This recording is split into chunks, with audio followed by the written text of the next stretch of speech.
Hey, got a Trillium beer that was canned today, and it's the first time they canned this one. It's Itty Bitty Goose, with a very small goose, but a pretty high quality goose on there. It's one of their little birds, lower alcohol pale ales. This one is 5%, so it's actually the lowest of their most recently canned little bird pale ales. It features Eldorado and Amarillo hops. Now, I've had a beer that was called Itty Bitty Goose the first time they made it. It was over a year ago, and I think they used Simcoe in that. Some people mentioned it on Untapped, and I also looked at my tasting notes, which you can find on Untapped, at Digesting Beer, and it sounded like it wasn't a beer that had Eldorado in it at all.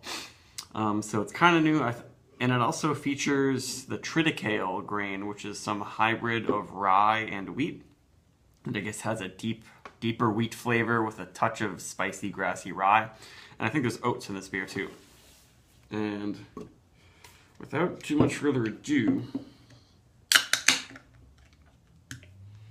of course, it's the bittering hops. They actually listed as CTZ in this one. Columbus, Tomahawk, and Zeus, all the same kind of hop, just different trade names.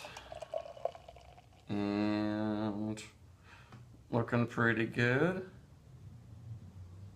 The one thing with a lot of their small birds is that it doesn't have quite as rich and thick of a head going on, but this one looks pretty darn good. And it's real hazy too.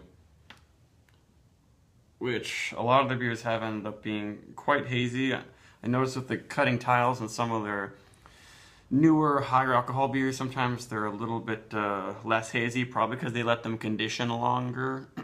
But with this one, and their double dry hop ones and their lower alcohol ones, I think they push them out there real fresh, and they are super hazy. And I'm not getting any aroma quite yet, but I haven't held up to my nose. The head is doing pretty well. Ooh, yeah. Has a pretty strong aroma, and I really enjoy the really orangey, fresh Amarillo coming out of that. Yeah, it's really battling it out with the limey, hard candy Eldorado. It smells very nice though. Amarillo is a hop that I have kind of rekindled my love of, because Amarillo and also Simcoe were the hops that were the new hot things. They were packing in new fruity flavors. I think they both came out like around 10 years ago, or got popular 10 years ago.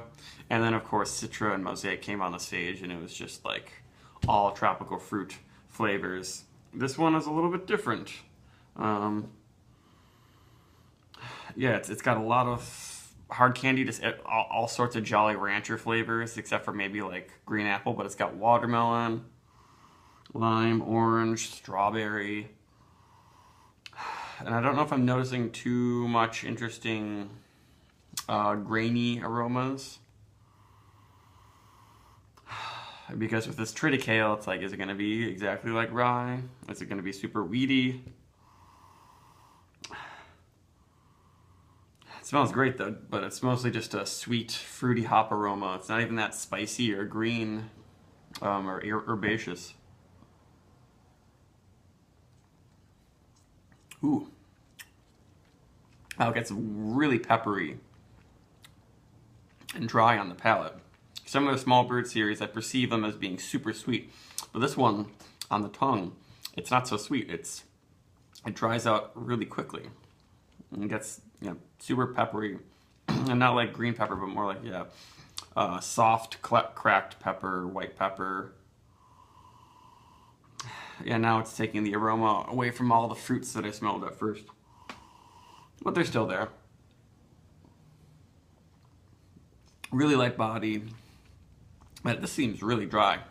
A lot of the other small beards are a little higher in alcohol, and we're just like drinking some tropical fruit juice for the most part, with a little bit of seltzer added into it. This one is pretty seltzery on the tongue. And it's still got some orange. It's kind of like a tang, a dry, spicy, tang powdered orange drink flavor. I'm getting quite a bit up there, but that's really dry and refreshing. It's not, it's a different thing. I haven't had a beer quite like this from Trillium.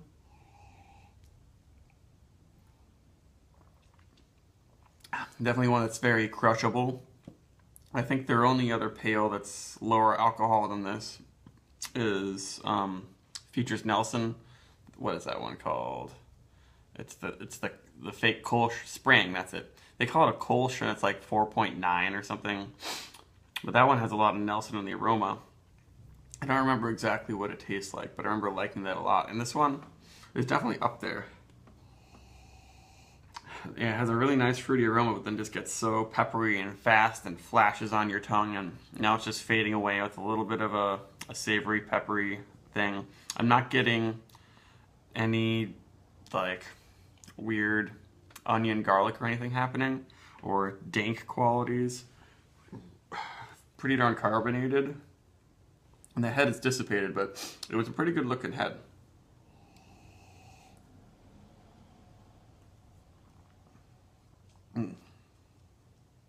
Yeah, it's like definitely a sort of seltzery thing, but not actually like there are fake seltzer flavors added to this, like in a Ballast Point beer or some other of the fruit IPAs.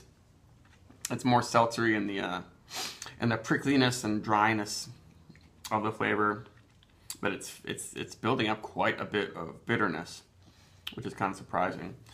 I think my girlfriend just opened a Congress Street, and it'd be really interesting to compare that with the Congress Street, which is more of the classic super fruity aroma, but also really juicy, fuller body, almost sweet. This one is getting a good amount of texture from the grain, but it's not a juice bomb on the tongue.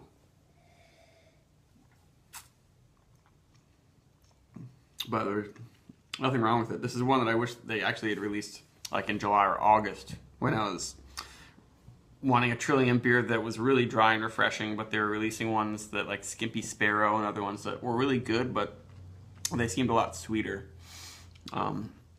This is one that, yeah, you can drink when you're not wanting anything that's too boozy or sweet.